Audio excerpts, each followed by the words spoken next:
চট্টগ্রামে রয়েছেন সহকর্মী মাহাদি সেকেন্দার। সেখান থেকে তিনি জানিয়েছেন ভোট গ্রহণের সবশেষ খবর।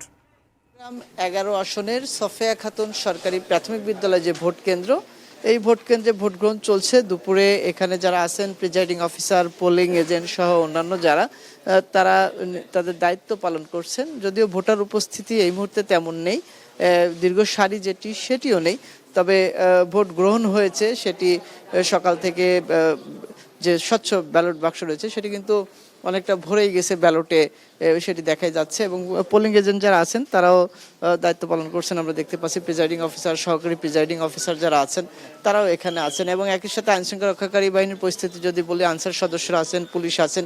এবং এখানে যেহেতু প্রায় 2000-এর মতো ভোটার এখানে ভোট কেন্দ্রে ভোট দিচ্ছেন একটি বুথে, এবং আরেকটি বুথে আমরা দেখতে পাচ্ছি 1725 জন।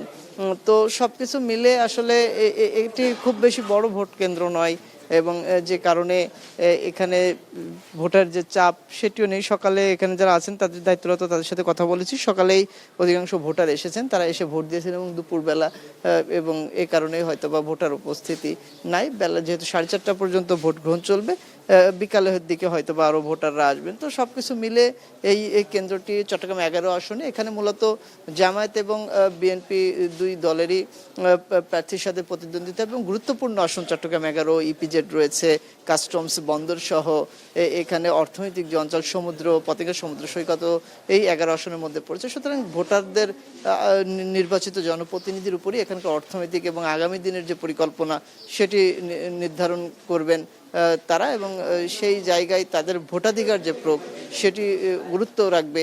আগামী দিনের চট্টগ্রাম 11 আসন কেমন দেখতে চান তারা, এবং কার হাতে যাবে আগামী চট্টগ্রাম 11 আসনের জনপ্রতিনিধির ভার।